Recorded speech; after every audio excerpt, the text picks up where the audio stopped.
And we're live. Welcome to the Survivor Global Show. We are doing episodes 12 and 13 today in our recap, and I've got a very special guest with me here. One of my oldest friends that I've known for years and years over in New Zealand, Caesar Panetta, will be joining us today on the podcast. Caesar, it's great to have you here. How are you? Good, thank you. How about yourself? Yeah, I'm doing great. It's always good to talk Survivor with you. Now, I know to give a bit of people a little bit of an overview of yourself, you're not someone that would classify yourself as a super fan of Survivor. You're not someone that would know every single season what happened or who got voted out when. And you're sort of tipping your toes into that avenue of becoming a little bit of a bigger fan by actually podcasting and talking about it. But I know I kind of bullied you into actually watching the season and actually doing the podcast with me. What have you thought about the season so far? This particular season so far, it's interesting. I've always been a big fan of underdogs, and I thought the contender was like the current underdog so far, and I'm kind of rooting for them.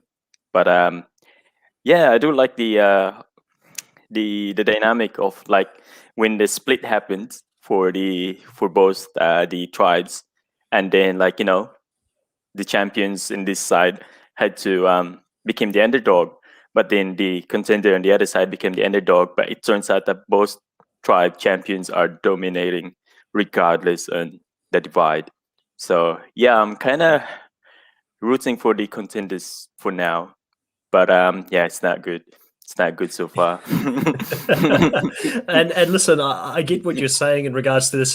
This is one of the seasons that you went on a bit of a break from watching Survivor because you were Mm, studying and you had to concentrate on your studies. And this is one of the seasons that came out in that time when you had a bit of a break off Survivor. And this Champions versus Contenders season is the second time that they've done the Champions versus Contenders theme. Like you would have seen early on in the season, they actually played up the whole previously a champion one, can a contender mm. rise to the top to win. So it's even more the contenders are the underdog, and definitely it's the theme that we've been seeing. And the funny thing for me throughout the season is we've seen the contenders win most of the actual immunities throughout the season. You've had the champions win most of the rewards, but now they've moved around so much, and you've got different people like old champions, old contenders, and a new champions and a new contenders tribe that it actually Mm, does get a little bit hard to follow if you're watching it quite casually who's who. And especially for mm, people who are not from Australia, it's not like you mm. know exactly who all these champions are, the celebrities that they've got in the season, which makes it even a little bit more confusing. Now, you did mention that you really like the contenders. Do you have a race in the horse, like a race in the horse, a horse in the race that you're backing to actually go all the way? I wouldn't say I like them. I'm just saying that I support them because they're the current underdog. Like in saying that during next episode is going to be a merge, so it might flip. So the champions might become the bottom, and then I'm gonna support the champions when that happens. So I'm always into like who's struggling, because when someone's struggling, like currently Harry is struggling against the champions in his tribe. So I support Harry 100% that so far. In saying that during merge it might change, because then the other contenders might join him, and then with them and with his the way that he thinks, and with Andy as well joining him, that might change altogether. And yeah, champions, they're all like strong, but the thing is with champions, they're solid as a group, right?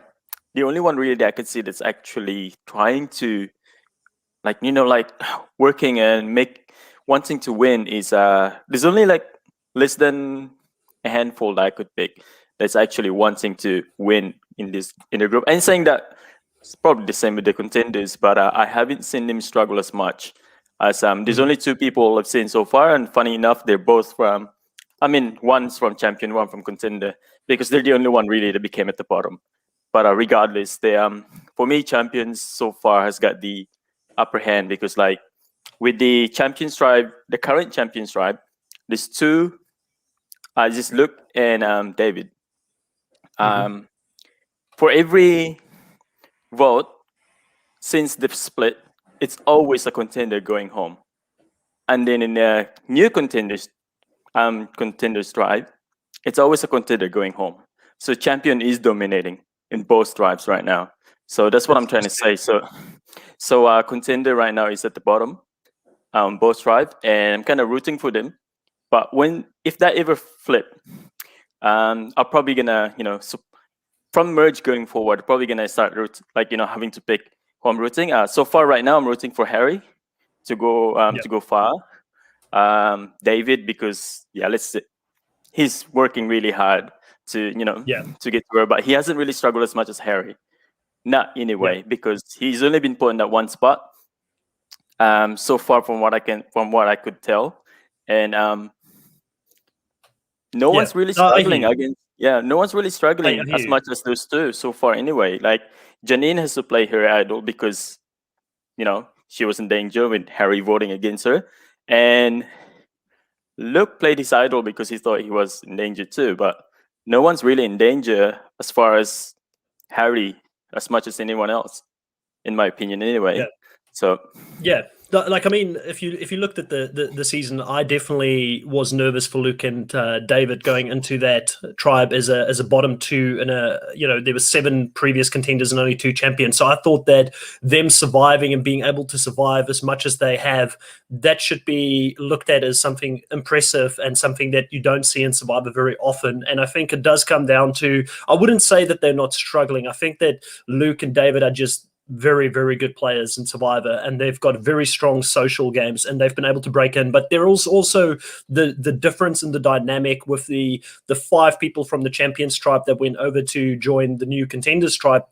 They were never going to leave each other because it was 5v4 when they first made that split. And in that tribe, they had the 4 people, the 3 girls that are solid. They're probably the strongest alliance at the moment in the game. They were never going to flip on each other. And they had Ross, who was also part of their inner alliance, that they had prior to the split. And then the other person that they've got there, and we'll talk about this person quite a bit on this episode, is Simon, who doesn't want to win this game. He's not playing with his head, and he's just happy to be number 5. He doesn't want to make a move. And in some ways, you could say, you're damned if you do, you're damned if you don't, because at least it gets him to the top 5. It gets him into the merge. It could be too early to make a move, but I'm not seeing anything from him that's showing me that he's wanting to better his position in the game, which is definitely an issue. Now, I do want to get into the actual episode here. We start the episode off on the Champions tribe, and we see that David is enjoying being on the bottom, then being back at the top. He loves playing the sporadic type of game, high energy type of game that he's had to play up until this point. He believes that playing from the bottom gives him a story at the end, because he said that, similar to what you've said, not a lot of people have had to struggle in the game. And if you don't struggle in the game, you probably don't have a case to make at the end tribal. Yep, I agree with that. So far, from what I could see, if given the chance, if they are in the final, Harry would have a very compelling story to tell, because he struggled against this David and Goliath, as he calls it, the godmother against one person, and then also David, because like you said, 2 against 2 champions against all these contenders, and then they survived when it should have been easy vote, right? But in saying that, David and Luke got lucky because the contender there's already a rift on that, in that particular group of contenders that joined them, there was already a rift, and someone was willing to to jump ship already, like Daisy. But if that was any other timeline out there where it's not Daisy, it was actually Harry that joined Andy, oh, that would have been easy, like Luke and David would I not agree. last. Yeah, No, I but agree with you. You bring up a yeah. good point there, because Harry and Andy, they were very tight, and them Mm. splitting up and being in separate tribes weakened both of them considerably, because Andy wasn't as close. Like, he was close with Sam, but it never got showed on the actual show. And only after the actual show we found out that him and Sam were pretty close with Harry, and that those 3 were probably in an alliance. But as soon as Sam went, which Daisy at the right time flipped, it definitely changed the dynamic in that tribe, and it gave Luke and also Dave an opportunity to come back in and have an opportunity to play from the bottom. Now, one of the other things I wanted to touch on here is we also see that the contenders are out there looking for idols, and we see Dave and Luke sitting on the side laughing about it, because they know that David's got the new idol. So in their mind, there's probably no other idol out out there, so they're not too stressed about it. But we see a little bit of work here from David again, and this is why I say David is a great player. Like, yes, it worked in his way that Daisy was ready to flip, but he doesn't sit there still and happy about the fact that he's got the idol. He goes down to Sean and he has a conversation with Sean, and he says, he's going to try and flip Sean back, and he says, Sean, you've done me dirty, I've done you dirty, it's 1-1, let's call it even, because we're going to need each other when we come to the merge. We're going to be the two biggest challenge threats, and that, if one of us lose an individual immunity challenge, both our heads are going to be on the chopping block. So let's find a way to work together. Now, it's a great strategy by David to do this, because he needs allies, and him and Luke are both at the bottom. It's a 50-50 shot on who he plays the idol on, and if one of them goes home. But you do see Sean going back here to Andy, and he has a conversation with Andy, I believe it was by the water well, saying that, I'll pretend like I'm going to work with David, but I really have got no interest in actually working with David. I still want to take him out. Good move by Sean here, or do you think he should keep his options open? It's hard because he doesn't know what's going on with the other tribe, right? Because same thing's happening under Harry, and Janine is sort of starting to make that same move. And Janine and Pia is actually considering it very much so, that if the the unfortunate thing that the one person got home because he was injured, if that didn't happen, they would have made a move then, and that would have solidified what their intentions was for the game, with going with Harry, using Harry as another number and using his brains to actually get him far. If Sean is smart, oh no, I can't really say that he's dumb, but he doesn't know what's happening on the other side. If only he knew, if only he knows what's happening in the other side, he'd be thinking different, because those two, Janine and Harry, they're not really physical, but those two will work, scratch, claw, bite, anything to do just to get to another episode or another day. They will do it. I've seen it with Harry, right? Harry's done it against those girls, and with Janine, oof, that's strong. So with David can do it on his own by saying that it doesn't hurt to have Sean, right? Because if those two work together on a challenge, individual challenge, or that, they can make a lot of noise, and they can go far together as well. And saying that David is 100% with Luke. I mean, Luke is 100% with David, regardless. That's his die and right, I believe. I'm not 100% sure about that yet, because we haven't really seen them talk like that. But those two are solid. So if you put who are you asking? Luke and David? They definitely know at this stage. They have had conversations that they're each other's ride or die. So your read of the situation is right. They definitely want to work together until the end. So if those two are together, and then you put Josh on top of that, those three can make a lot of noise by winning every, if one of those three can win challenges, going forward, right? And then at the same time, David starts looking for idols, or even Luke are looking for idols. So all three of them start looking for hidden immunity idols as well. They can make a lot of noise in saying that Harry's got the ability to find idols as well.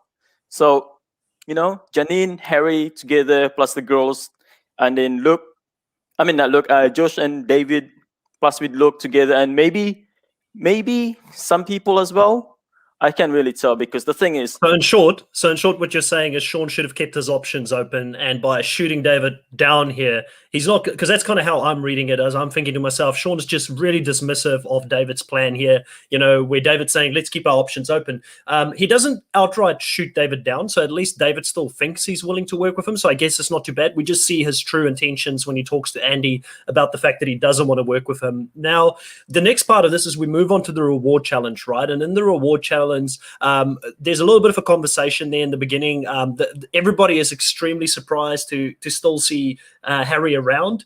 Harry is talking about the fact that he loves playing with the rest of the champions. He says he had a lot of fun at the last tribal, and they don't like maybe playing with him as much, but he enjoys playing with them. And you kind of see Harry antagonize and really get in their head. He's playing that psychological game with the old champions, and I love seeing it. I love seeing the fight in him. He's definitely one of my favorite players at this point as well, because of the fact that he's making an alliance that's supposed to be very comfortable in the game very uncomfortable at this stage in the game.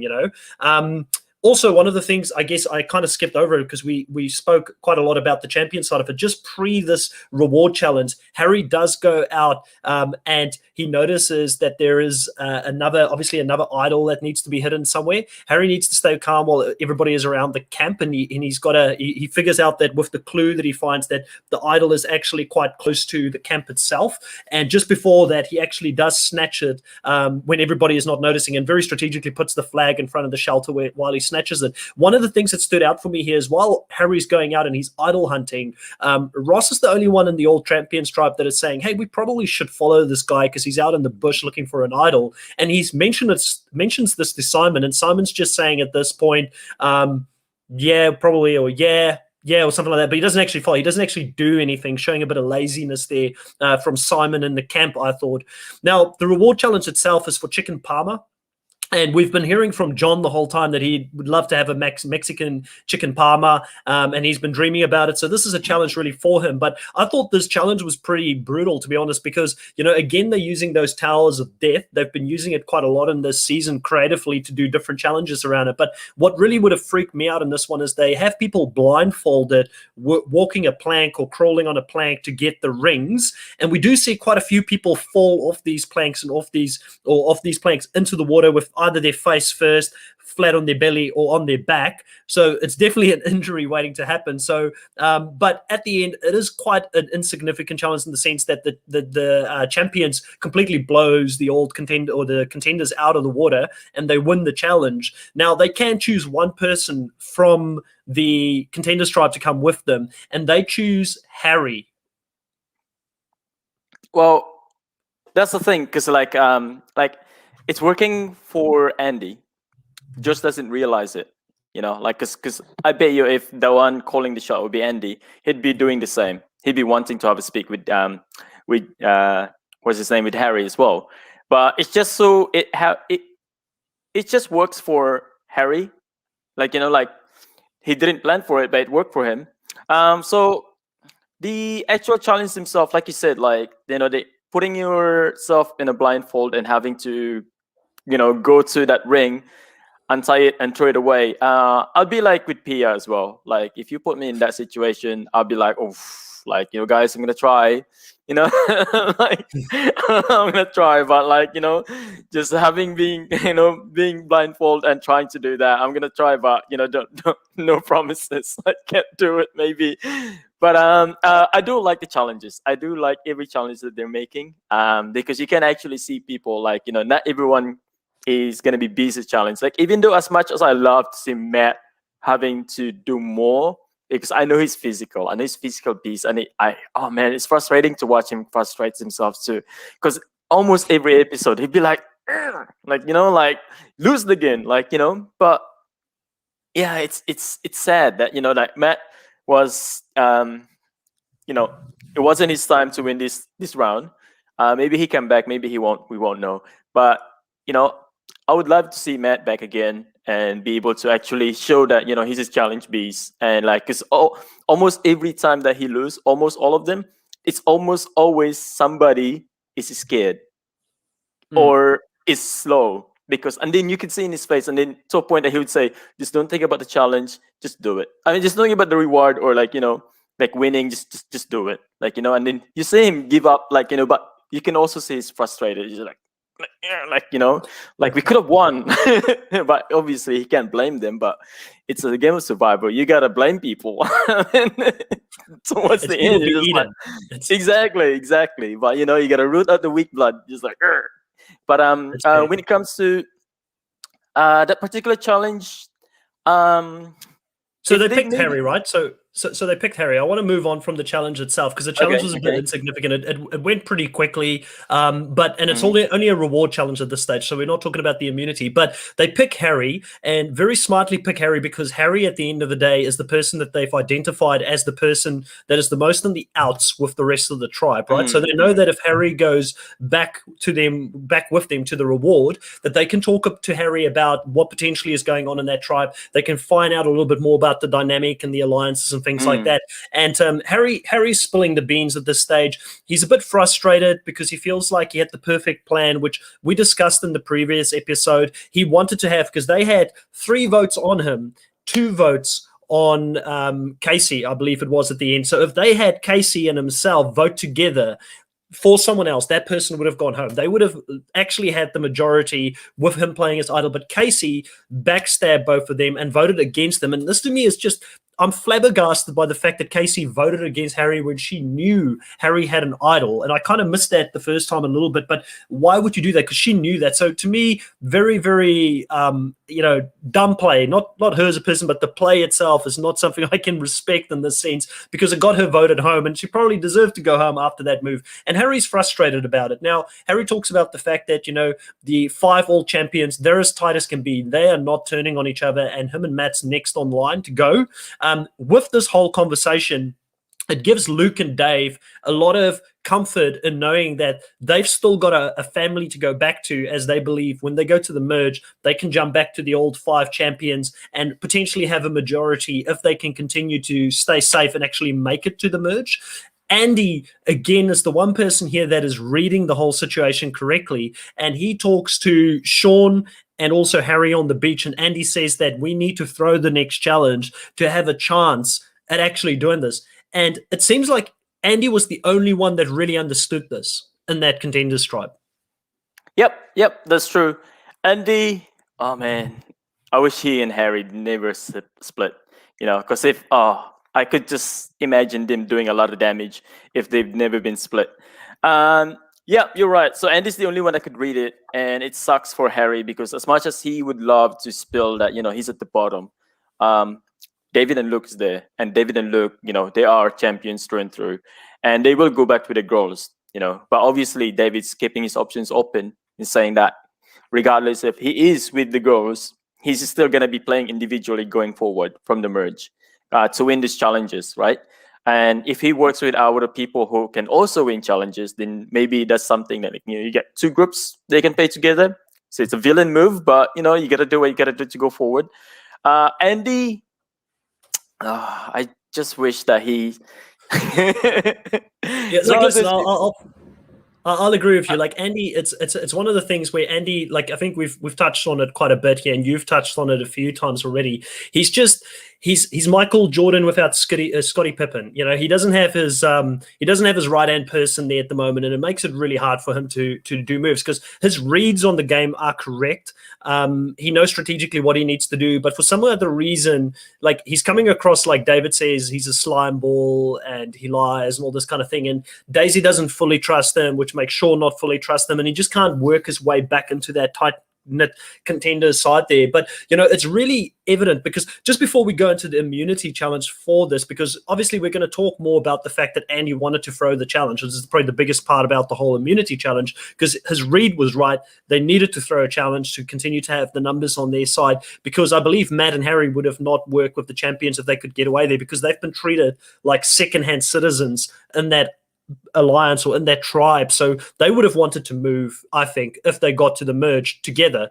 Now, the Contenders tribe, Matt mentions, and I found this pretty funny, as he says he kind of feels like Michael Jordan in Space Jam, and that he's got people on his team like Bugs Bunny and Daffy Duck, and it shows Janine and Pia on that. And then he mentions like he's playing these huge monsters in the other tribe, and you've got a feel for Matty. It sort of touches on what you said earlier, clearly a really good physical person, really good at the physical challenges, but he does struggle at the social aspect of the game. Would I want to see him play again? 100% I'd love to see him play again, because we can't just have 24 or 22 game bots there that know how to strategically play and socially what to do, because it makes for a boring season. So I feel like, at this point, Matty has brought a lot to us by just being that contender that wanted to fight for the Contenders until the end, right? Yeah, I'd like you to come back, but like I'd like him to learn from this season. Like if he ever rewatches it, or he's probably will be rewatching it, considering he's in it. But I'd like him to learn from the other players, especially Harry, Andy, David, Janine. I'd like him to learn from them that even though that he is on the outs, right? Unfortunately, he's on the outs. But if you are on the ins of the right group, then you gotta be working your social game as well, and not just like, look, guys, I'm physical. Use me to win. it doesn't work like that sometimes, because at the end of the day, the group will go forward as a group. Like if you're out of the group, you will be outed out. You will be voted out regardless if how much you're gonna deliver, right? Like if someone goes fishing every day, they do deliver food, but at the end of the day, they're not part of the group, they'll get voted out, because if you're not with them, you're against them, right? And why would a big group like that, take a chance of like Yeah. breaking the group?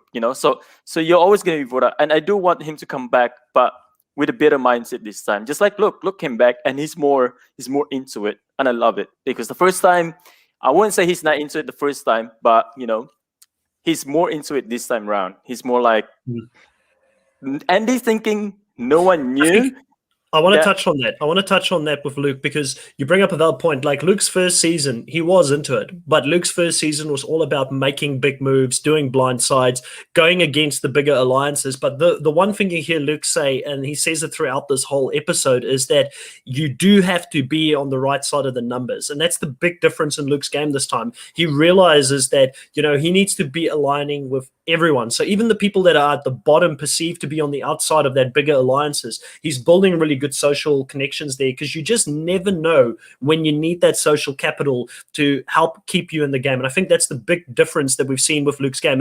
And I feel like when you're someone that's played the game twice, you do come into the next one and you've learned a bit, and you play differently. Like in Matt's case, I could be completely wrong, but I feel like he was a recruit. He was someone that he applied for the show, or they got him to apply for the show, and he never really was a big fan of the show, or he fell in love with the wrong parts of the show. Because I love challenges, I love the physical dominant players, but sadly, that's not what Survivor is about only. That's a part of it, but it also makes you a big target as soon as you get into the immunity or individual side of the game. Like David said, like he's going to need people there that is just as big of a threat as him that could win individual immunities, and they're going to have to look after each other. They need the meat shields there for when they get to that stage of the game, and I think that's something really important.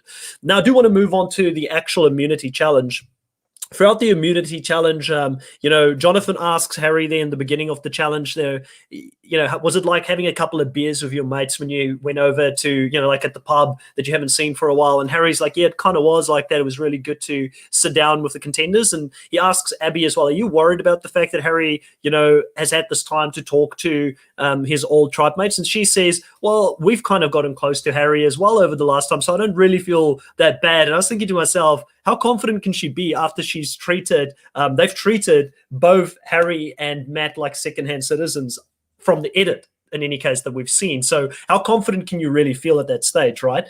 Now, the other part of this is, the biggest part of this challenge that I wanted to touch upon before we move on from the immunity challenge was the fact that, we see at the end there that Andy is trying everything to throw the challenge. He's being slow and lethargic. Luke is the first person that notices it, and he says, is Andy throwing the challenge? And then David picks up on it as well, and David's really annoyed with Andy, but Baden single-handedly wins the challenge for them, just being a really smart guy and putting that puzzle together. And Jonathan gives him the nickname as the challenge beast of the season. Yeah, so I want to go back to Abby, what she said, like they got close to Harry.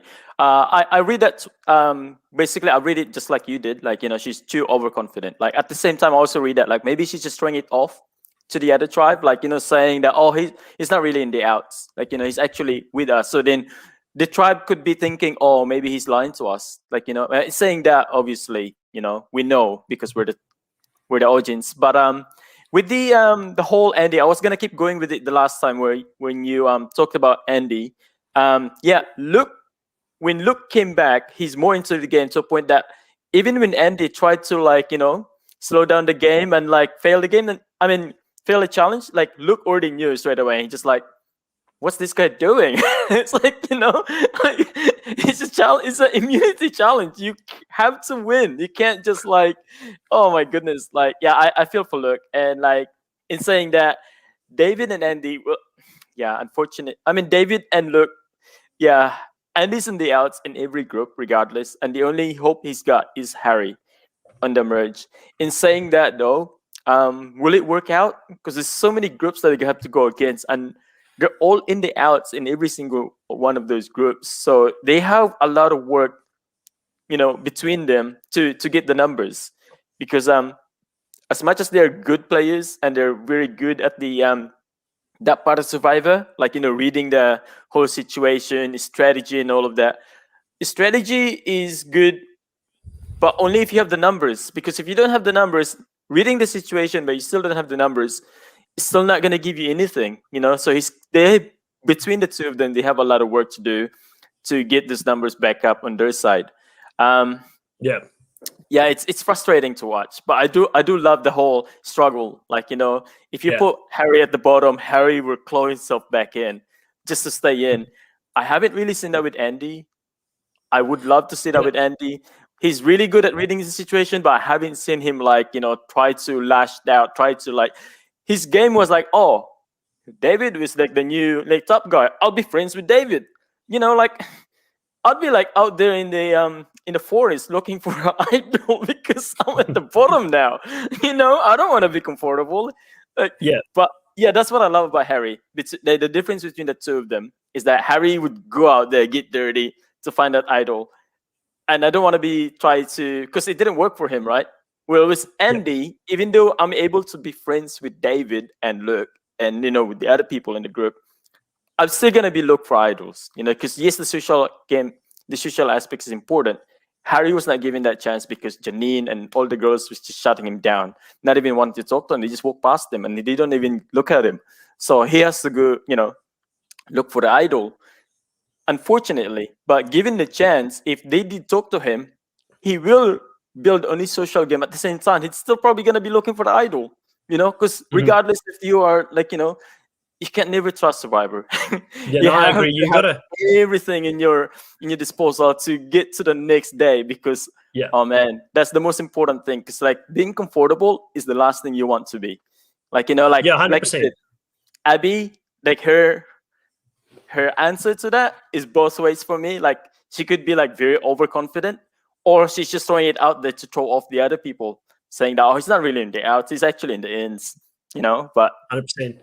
Yeah, yeah. no, I agree with you. And Harry is definitely, someone that is someone that's a scrapper, someone that you really enjoy seeing playing the game because you know that no matter what situation he's in, he's going to fight to try and come back. Now, to go back towards the episode and what we were talking about here with the immunity challenge, we see the champions win the immunity challenge. So that does mean that the contenders now have to go to tribal. There's a lot of things that happens here pre-tribal, but in short, I'm going to kind of summarize it. We see that Harry, Janine says that it's bittersweet because they've lost, but now it means that she can get rid of Harry. She's still laser focused on him. And all the conversations that we see happening between the old champions tribe, we see that Janine is convinced Harry doesn't have an idol. She just made that mistake the previous round where she also was convinced that he didn't have an idol. I'm pretty sure she was also the person that earlier in the season didn't want to split the votes when Pia forced them to split the vote. Sadly, in this case, we don't see who is the one at the end of the day that convinces them to split the vote, but I've got a feeling that it wasn't Janine. Janine's getting the credit as being the godmother,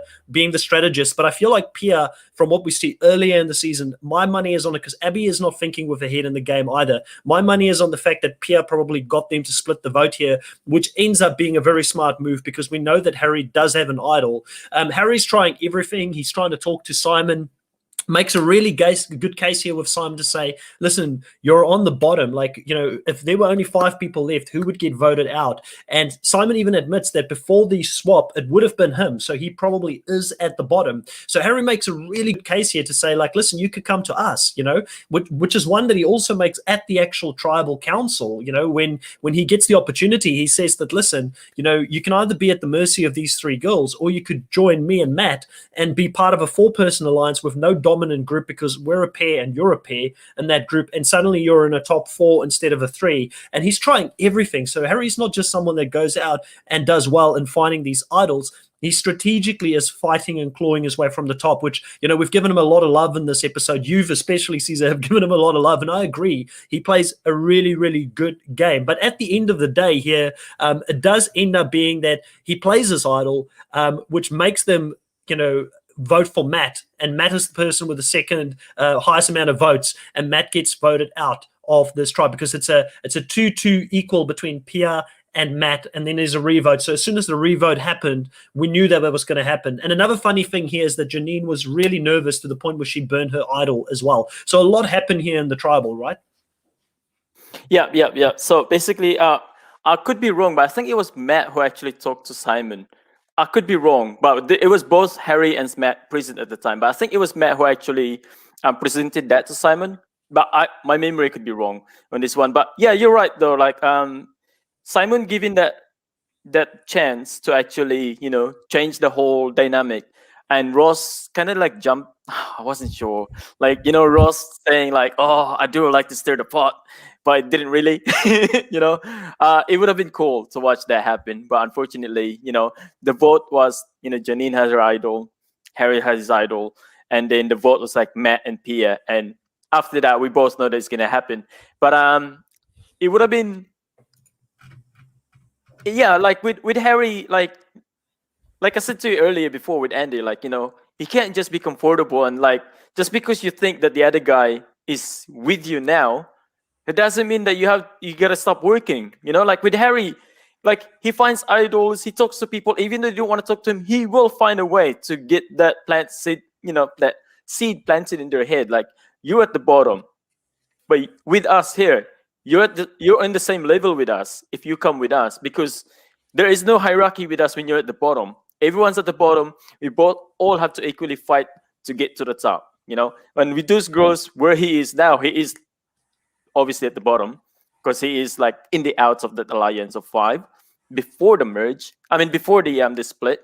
And if the merge happens, I don't think Simon's gonna be in any particular group that he is 100% the same level as everyone, because he's always gonna be in the outs. And like you said it earlier, he's not playing to win the game. He's playing just to be there, and he's being used as a pawn, as a number, and yeah, he's a challenge beast in some occasion. I've seen him like, do a lot of good challenges in some episodes, but yeah, he's not there. Like Harry has already mentioned that in previous episodes, that, like there's only a small number of people that actually playing to win.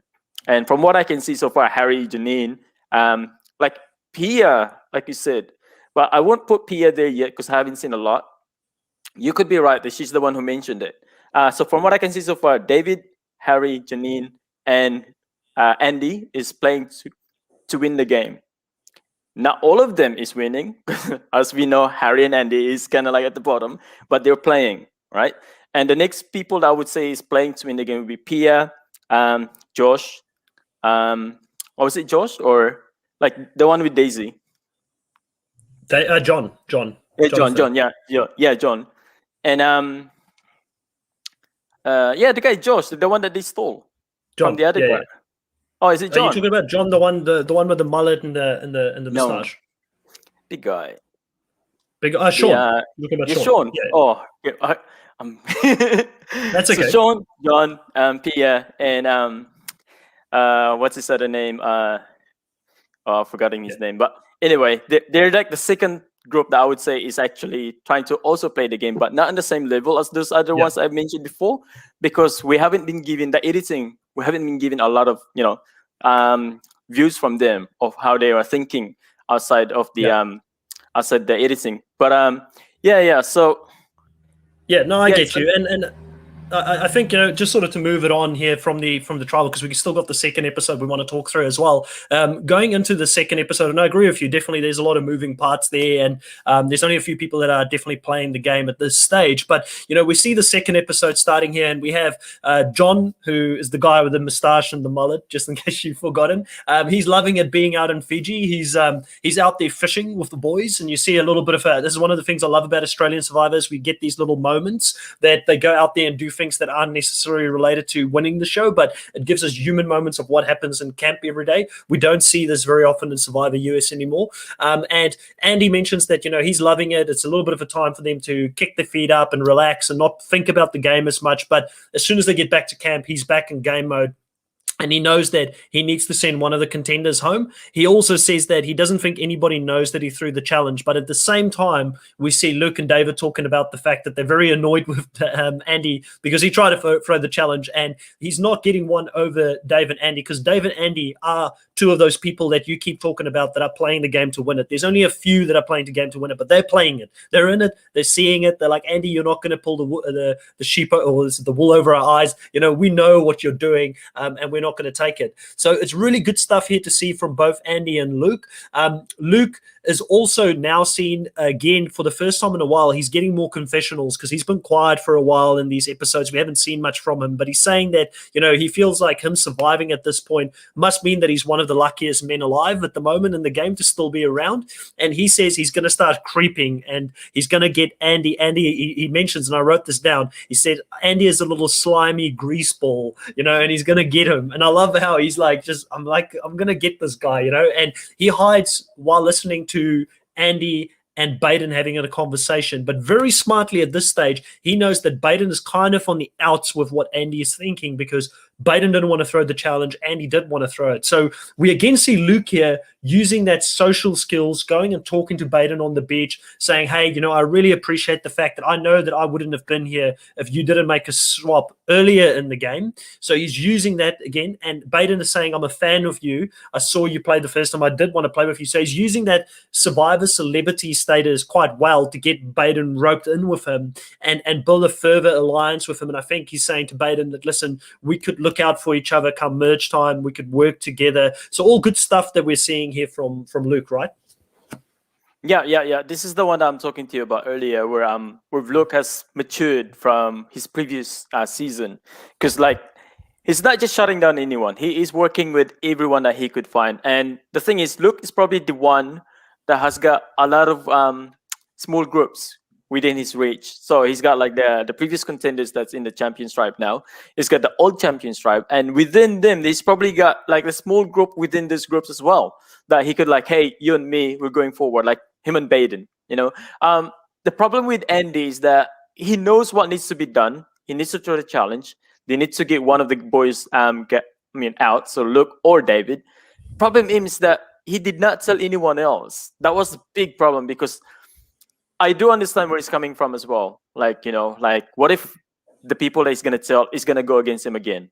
And actually, is going to go against his plan. But I do believe in this point of but I do disagree with that. Still, I do disagree. Yeah, if you let me finish. So in this part of the game where they're just doing the challenge yet, and they're not in the on the voting yet, it doesn't hurt to throw it out there. Look, boys, this is what's happening. The contender and the other tribe is at the bottom, and then we have the small numbers here. If we throw one of these boys out, then we'll have the big number. You don't know because he never tried it, So if I do believe that if he just talked to Baden, just putting it out there, maybe Baden will say, okay, let's throw it out. Maybe he doesn't want to throw Luke out. Maybe he's gonna throw David.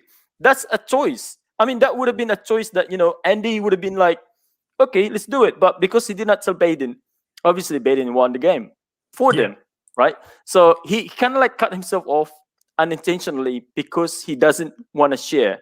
That's what I'm talking to you about with Harry.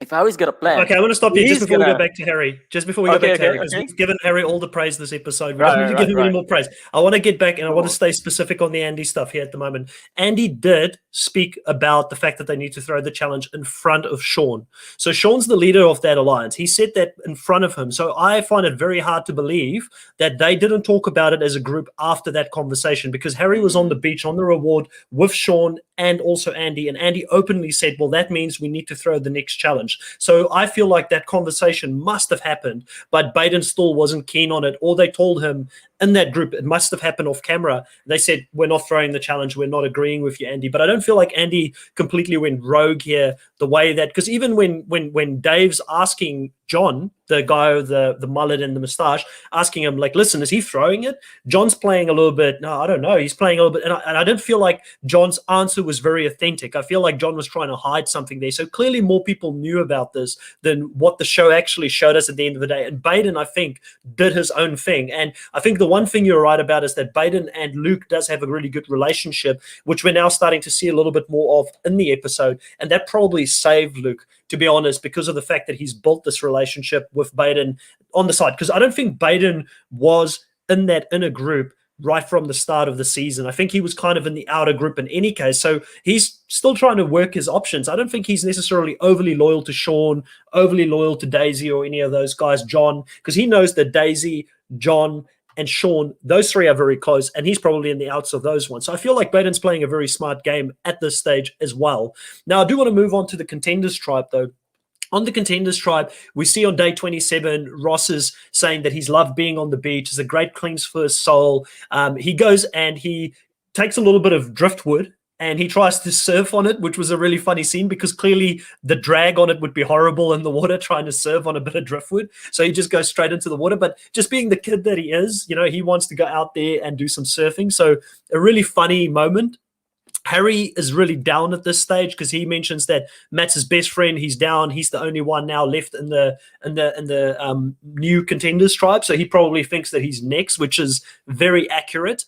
And he needs to work with Janine. So Harry does do, and this is why I wanted to stop you because we're going to continue to give Harry a lot of good stuff here, a lot of positivity coming his way. He works out a plan on how to get everybody away from Janine so that he can go back and talk to Janine. And he creates this fake, I'm going to go look for the idol thing where he runs away and says, Ross, can you chase me? And Ross runs after him. And suddenly all the champions now are very afraid because if Harry gets the next idol, one of them is going to go home and Harry's probably going to decide who that is. So they all now, for the first time in the game, we see these people that have not done anything to scramble. They're all out there in the woods looking for idols while Harry sneaks back and he has a great conversation with Janine about the fact that they need each other in the game and that they can use each other because he believes that she's the only one that's playing the game on that side. She's a threat. He's a threat.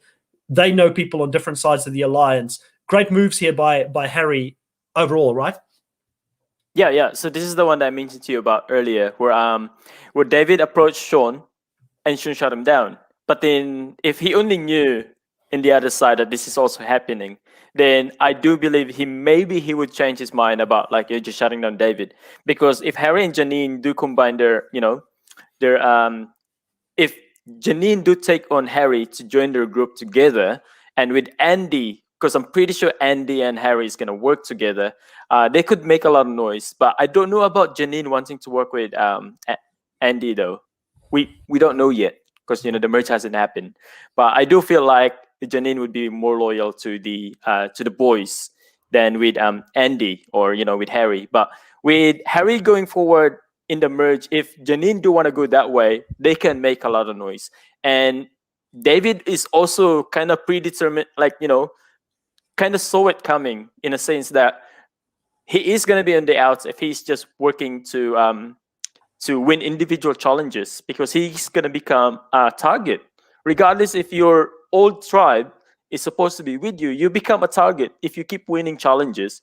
And your tribe was going to start thinking, like he keeps getting this immunity. But anytime now, if he changes his mind about us, one of us is going to go home. There's always that scare, that point where you're like, how loyal is somebody really in Survivor? Like especially in the merge where a lot of big moves can happen. Unless, of course, if this is just a textbook Survivor where a big group is just gonna run down a small group and then they're gonna start in the picking order. If that's gonna be how it is, then it's gonna be boring. But I do believe this is gonna be a good season where a lot of flips, a lot of backstabbing, a lot of blindsides gonna happen. So David is basically already looking that far in what do you call that? In the future. Yeah. And then Harry is also sort of looking that far. Unfortunately, with Harry, he doesn't have the numbers. So for him to approach Janine is a really good way because like Janine can take him that far. Like, he can always work with Andy behind the scene if Andy lasts that long. And then at the same time, uses Janine's number to actually, convince Janine to go the votes in his own way. At the same time, Janine can also negotiate with Harry, like, okay, who can we really, like slowly, like, in a picking order in a group that's not with them, who can we slowly actually, start work out? So it is a really good way of for Harry to actually start thinking for the future, and Janine actually trying to think about it. We won't know because like it actually didn't happen because like unfortunate thing had happened in that episode. But like I do want Janine to actually consider Harry because that would I would want to see more Harry. I'd like to see like for him to be in a good group and to be actually work what he wants to work. Oh, that would be great. No, Yeah. great work here from Harry. I love the fact that, he was smart enough to know who the person is that he needs to talk to, who's leading that alliance and who can make a difference. Because if he goes to anybody at the bottom, they're not going to flip it. Pia maybe, but Mm, I think Pia's been playing really well where she's hiding behind Janine, which is mm, something that Harry noticed in the previous tribal. That's why they voted for Pia. She became a target because he's like, she's probably smarter than what she's letting on. And, she's like the right-hand person to mm. Janine, which Yeah, was great to I see. wanna go back about you, like how I rank people who's working to win the game and people who's maybe working to play the game but not really. The difference is that Pia is, I can see that she is playing, but she's not really putting herself out there to look for the idol. She's too comfortable right now. While it's like the people who actually wants to play the game, they're in there. They just like idol, idol, idol. I'm not sure about Janine now if she's gonna start looking for another idol because she played hers. So that would be something that I wanna see as well if she like wanna go down and get dirty because like the only reason this group, like her group, went to see the idol is that Harry can't find it, right? They're not looking for idol for their own individual game. That's the difference between them and Harry. Like like you gotta be out there, look for the idol, even if you wanna keep it for yourself and not for your group. It's all about wanting to get yourself, like what do you call it, for another day because like anything to save yourself basically, right? So yeah, so that's the only difference really that I see between them Yeah. looking for idol and the people who wants to play the game.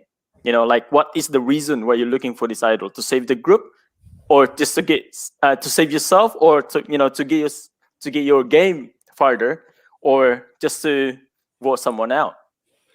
No, I agree, and it brings out a different level of hunger for you as well when you're looking at it and your own butt's on the line. You're gonna look in the middle of the night. You're gonna do everything that you need to do to get it. So with this one here, we do go to the immunity challenge, and in the immunity challenge here, it's again an obstacle course, and I kind of want to talk through it a bit quicker because we've spent a bit of time prior to the immunity challenge. But I think the big thing that stands out here is Ross ultimately injures himself in this challenge, and it's a bit of an obstacle course, and we see a lot of people struggling. Pia was struggling quite a bit because she's quite short, and she was struggling to actually make the jump onto those different poles that she needed to jump onto to get to the other podium. But ultimately, the first time I saw this, I only watched it once, and I didn't watch it with the podcaster's eye on it, where I needed to pick up every little bit of detail of what was happening. But this time I picked up that this was actually a production fault for him getting injured, because when he swung on that rope, the first time I thought it's because he couldn't hold his own weight that he hit that other podium and he ended up breaking his ankle. But if you actually look at it again, and with me having the ability to watch it again, the rope itself snapped on him from the top, so it wasn't tied properly at the top. So production is to blame for him injuring himself here, and it's actually when he's rolling on the ground saying, I thought the first time I watched it that he said my ankle is broken or my leg's broken, but it's actually he said that the rope broke, that the rope snapped while he was lying down there. And it's a sad way to see someone go that brought so much this whole season, right? Because I've been a big fan of Ross this season. I thought his chaotic energy, his childlike energy, the fact that he was always out there happy to make fun, his relationship with Harry, telling Harry, he wants to measure his socks so he can take him when he votes him out, like all these little things. Like, I'm going to miss Ross. And Ross is someone, dare I say, that I don't know if he'll ever come back, because I've heard that since he left the show, there's been some legal stuff between Australian Survivor and him because of the fact that he blamed them for what happened to him, which is probably fair when you look at, I mean, I don't want to throw darts at anyone's here, but the rope did break on him. He didn't actually mess it up himself. So I don't know if we'll ever see him again, but it's someone that definitely I would love to see play the game again. What did you think of Ross's overall game? Oh, I wanted Ross to go far because he did put that seed, or just hinting a little bit like, oh, I do want to stir the pot.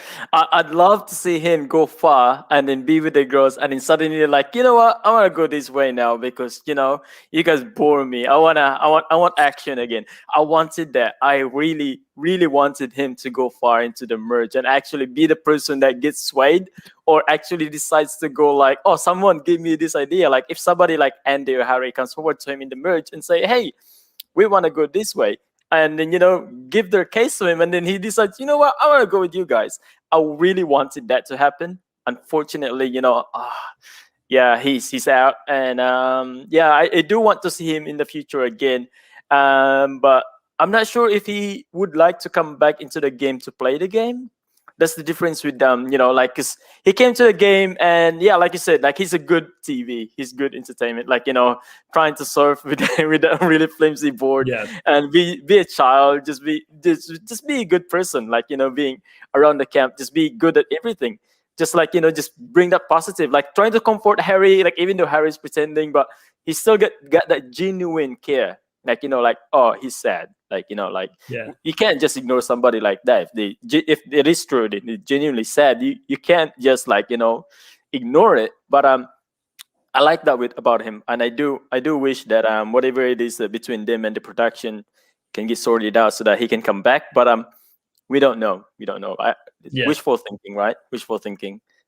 Yeah, no, I loved Ross. I thought he was a great Mm, ambassador for the season. You're quite right. He's probably someone that will never come back just because he was never a fan of the show to begin with, and for him, this was just like a last hurrah or a last adventure that he wanted to do. And like you said, even if he's against someone, he's got that empathy for other people, and clearly he was well loved because we get mm, after this a lot of people talking about the fact that they've lost him, and there's a lot of scramble that happens in the tribe about who's next that we should vote now for, and we see that Harry has really gotten through to Janine, and Janine's starting to make plans of cutting Simon, which is crazy to me to think of doing that, because to me, if I'm Janine, like watching Janine's game this time around, like I'm less high on it compared to the first time that I watched it, because I feel like there's been critical times where she's made, in my opinion, critical mistakes. But I'm being critical because I'm not out there playing the game, and it's easy to say this when you're sitting from the outside. But Survival 101 is you try and keep your numbers strong going into a merge. mhm, You don't understand Harry's relationships on the other side and who he's close with and who he's not mhm, close with.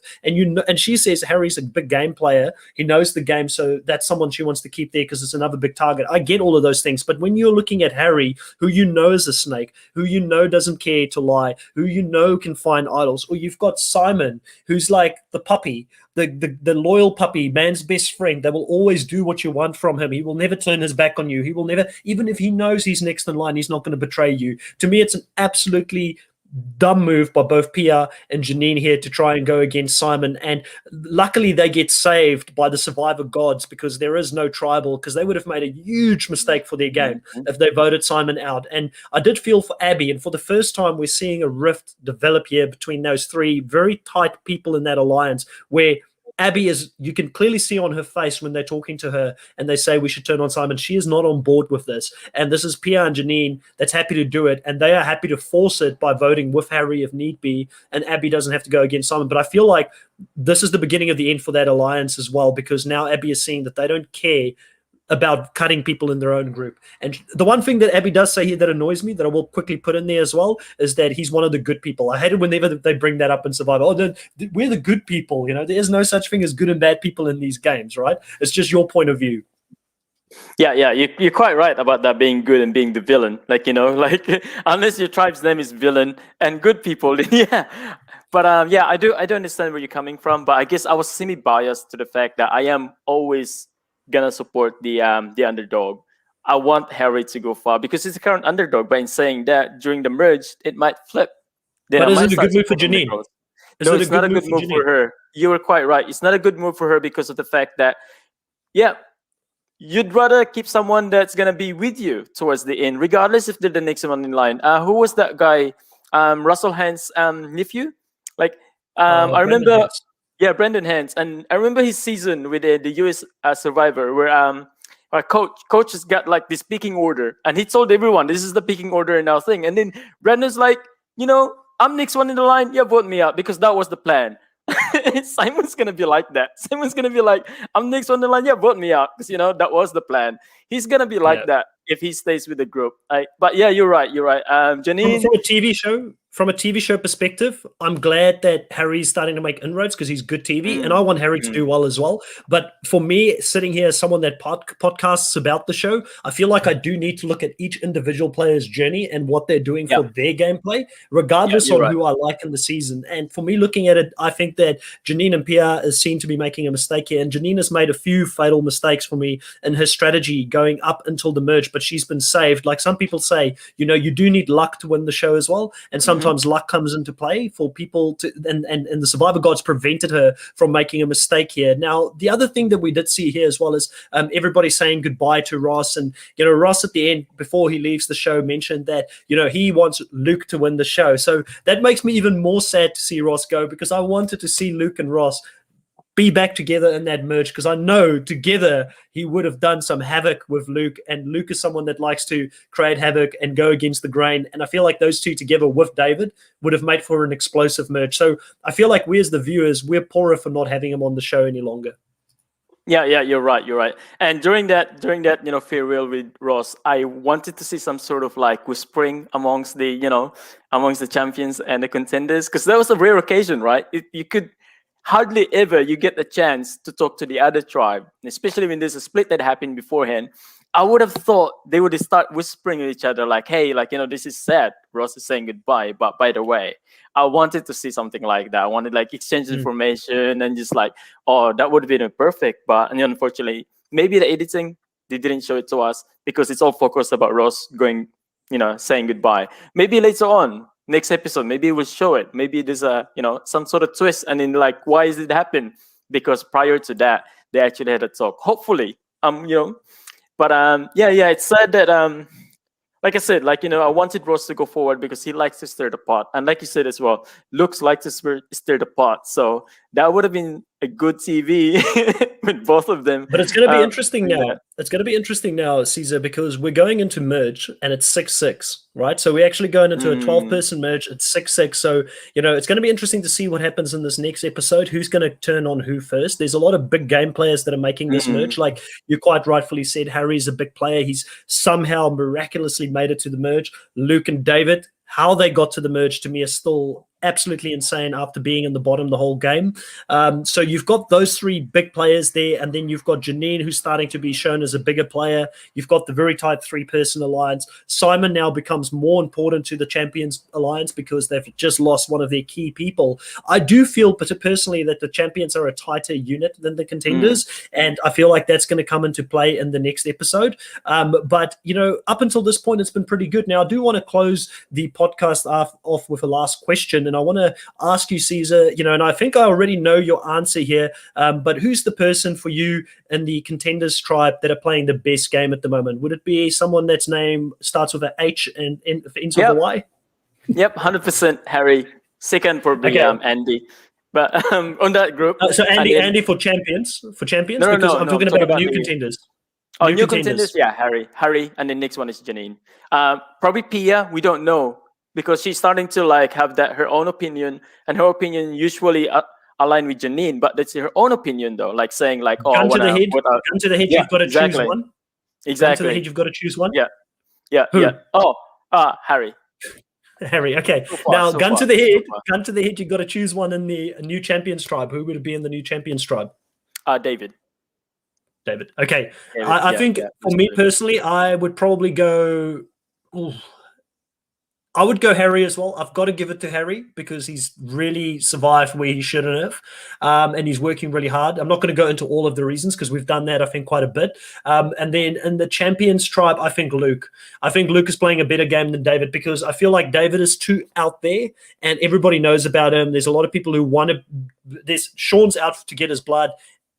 Daisy, I think, is firmly with Sean. And then the 3 girls also want to turn on David already. So I feel like he's got enemies where Luke, I think, is loved by everyone. And he's very lucky that in this season he found someone that is a big shield, because in his first season, he played with Jericho, who ended up being his right-hand person. And then Jericho was never going to be a bigger threat than him. He was always the one that was going to take the hits for Jericho. And it's hard for someone with Luke's personality and just his stature to find someone bigger than him. But he actually found someone in the season which worked out to be in his favor, I feel like, in this season. Now, it's been a great show, Caesar. It's been great to have you on here and give us your thoughts on how the show's gone so far. I do want to remind people that we will have another episode coming to you on Wednesday if you're in Australia and New Zealand, Tuesday if you're in the US, and we will be covering the next 2 episodes, which I believe would be episodes 14 and 15 up next on Tuesday or Wednesday, depending on where you're at. I will have Riley back on the show with me as well, so Riley will come back for that one, and then we will be back on next Sunday if you're in Australia, or on Saturday if you're in the States. And I will have Jake back with me on that one for his second appearance. So we've got two of the guys coming back for their second appearance on the show. Now, if you do like this content, if you're still here an hour and 3 minutes in, we thank you for that. Please hit the subscribe button. Please click on the notification bell if you do want to be notified of more of this content coming in the future. There's plenty of more recaps happening for this season. We've got recaps happening for another season after this, and we will be obviously doing International Survivor this year with Survivor South Africa, and also with Australian Survivor coming back this year as well. Thanks, guys. Really appreciate it today, and have a good day. Bye. Bye.